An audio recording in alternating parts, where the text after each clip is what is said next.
बिस्मिल्लाहिर्रहमानिर्रहीम अस्सलाम वालेकुम वरहमतुल्लाहि वबरकातुहू। प्यारे नाज़रीन, कैसे हैं आप सब लोग। उम्मीद करता हूँ कि अल्लाह पाक की रहमतों के ज़रिए साया खैर वाफ़ियत से होंगे। आज दोस्तों, जो रेसिपी मैं आप लोगों को बताने लगा हूँ, आपके अचानक मेहमान आ जाएं या बारिश का मौसम हो या वैसे ही आपका दिल करे चाय के साथ खाने को, तो ये वाले कटलेट्स जो है वह आपने बना लेने हैं। बहुत ही आसान सा तरीका है। आपने आलू लेने हैं उबले हुए और इनको अच्छी तरह से छील लेना है। छील के आपने इसमें डाल देना है श्रेड किया हुआ चिकन, और ये इन दोनों को आपने अच्छी तरह से मैश करना है। आलू भी मैश हो जाएंगे और ये चिकन जो है ये इसके अंदर मिक्स हो जाएगा। इसको मैश करने के बाद, इसको मिक्स करने के बाद आपने क्या करना है कि 2 से 3 सब्ज़ मिर्चें जो हैं वो लेके उनको अच्छी तरह से बारीक कर लेना है, और थोड़ा-सा धनिया जो है उसको भी आपने बहुत बारीक-बारीक कर लेना है, ये इसके अंदर डाल देना है। बाकी मसाले जो हैं वो भी मैं बताता हूँ कि आपने क्या कुछ डालना है। इतने मज़ेदार किस्म के ये कटलेट्स बनेंगे कि आपका दिल रोज़ाना ही बनाने को करेगा। 1 चम्मच भर के आपने दड़ा मिर्च ले लेनी है, और साथ ही आपने 1 चम्मच ही धनिया पाउडर ले लेना है, और इसके साथ आपने ज़ीरा पाउडर लेना है आधा चम्मच। 1 चम्मच आप नमक डाल दें, और काली मिर्च जो है ये आपने आधा चम्मच डालनी है, और थोड़ी-सी आपने यहाँ पे सफ़ेद मिर्च डाल लेनी है, व्हाइट पेपर जिसको बोलते हैं। इसके साथ हम डालेंगे यहाँ पे 1 चम्मच ज़ीरा, साबित ज़ीरा, और इसके साथ मेथी जो है ये 1 चम्मच ही जाएगी। अब इन सब चीज़ों को अपनी अच्छी तरह से मिक्स करना है। इसमें आपने पानी नहीं डालना है, बल्कि पानी की जगह यहाँ पे आप या दूध डालेंगे या मलाई डालेंगे, और इसको आपने अच्छी तरह से मिक्स करना है।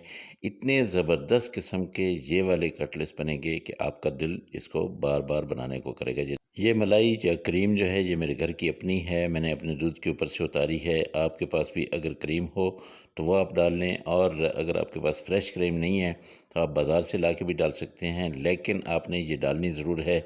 और अगर आपके दूध के ऊपर जो है वो मलाई आई हुई है तो वो आप डाल दें। अब ये देखिए, ये हमारा मसाला हो गया तैयार। अब हमने छोटे-छोटे इसको कबाब बना लेने हैं। शक्ल आप जो भी इसको दे दें, शेप आप जो भी इसको दे दें, ऐसे करके आप बनाएँ। बहुत ही ज़बरदस्त किस्म के बनेंगे। ये देखिए, ये ऐसी शक्ल के आप बना लें छोटे-छोटे, और ये तकरीबन आपकी प्लेट भर जाएगी। ये वाली ऐसे बना लीजिए। थोड़ा-सा मसाला है, सिर्फ़ 2 आलू जो है वो मैंने डाले हैं, और ये इतने ज़बरदस्त किस्म के ये बनने लग गए हैं। ये देखिए, इसको ऐसे आपने गोल करना है। उसके बाद आपने एक हाथ में रख के इसके ऊपर से दूसरा हाथ ऐसे दबाना है, तो ये देखिए ये ऐसी शेप बन गई है। बस इसी तरह से हमने सारे के सारे जो है वो बना लेने हैं। वैसे तो इसमें मैंने मैदा वगैरह कुछ भी नहीं डाला है, लेकिन अगर आपके हाथों को लगने लगे तो थोड़ा-सा आपने ऑयल लगा लेना हाथों पर। ये देखिए, ये हमने सब के सब बना लिए हैं। अब मैं इनको रख दूँगा साइड पे, और यहाँ पे लूँगा 2 अंडे, और इन अंडों को मैं अच्छी तरह से फेंट लूँगा, क्योंकि हमने इसमें डुबोना है अंडों में, और उसके बाद जो है फिर हमने इसको डालना है ब्रेड क्रम्स में। ये देखिए, ये मैंने ले लिए हैं। अब इसको जो है मैं ये ऐसे रखता हूँ, और साथ में ले लेता हूँ आज के प्यारे से सुंदर से कटलेट्स। ये जो है आपने इसको डुबोना है अंडे में, और उसके बाद आपने इसको डालना है क्रम्स में, और ऐसे करके आपने ये इसको रख देना है। ठीक है? ये सारे के सारे जो है ये ऐसे आपने ये देखिए चारों तरफ से अच्छी तरह से इसको लगाना है, और उसके बाद आपने इसको एक साइड पे रखना है। फिर आप दूसरा करेंगे, इसको भी आपने ऐसे ही करना है। इसके बाद आपने ये सारे के सारे अलग से रख लेने हैं, और ऑयल को चढ़ा देना है चूल्हे पे, ऑयल को गर्म कर लेना है।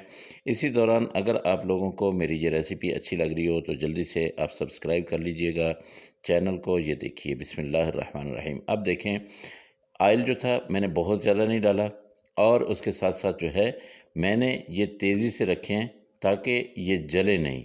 अब जो है इनको मैं अलट-पलट करता रहूँगा तकरीबन 2 से 3 मिनट, क्योंकि सब चीज़ें पकी हुई हैं जो इनके अंदर है।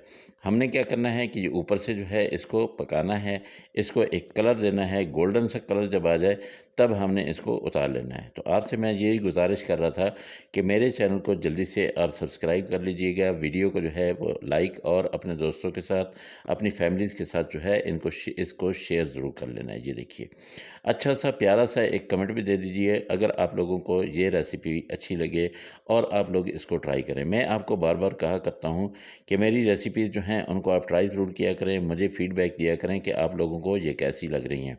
अगर आप लोगों को अच्छी लगे तब आपने फिर दोबारा से मुझे फ़रमाइश करनी है कि आप क्या देखना चाहते हैं। इंशाल्लाह मेरी कोशिश होगी कि आपकी हर फ़रमाइश को मैं पूरा करूं और बहुत जल्द पूरा करूं। ये भी मेरे एक सब्सक्राइबर के फ़रमाइश पे बने हैं। ये देखिए, ये सारे के सारे बन गए हैं। मेरे अल्लाह की रहमतें, मेरे अल्लाह की नेमतें आप सब लोगों के घरों में बारिश की तरह बरसती रहें। मेरे वो दोस्त जो परेशान हाल हैं, अल्लाह पाक उनकी परेशानियों को दूर करे। जो बीमार हैं, अल्लाह पाक उनको शिफ़ाए कामिला आजला अता फ़रमाए। और जो मेरे दोस्त बेरोज़गार हैं, अल्लाह पाक उनको अच्छा और बेहतर रोज़गार दे। दोस्तों, आप दोस्तों से अगली रेसिपी में फिर मुलाकात होगी। मुझे इजाज़त दें। अल्लाह हाफ़िज़। अस्सलामु अलैकुम व रहमतुल्लाहि व बरकातुहू।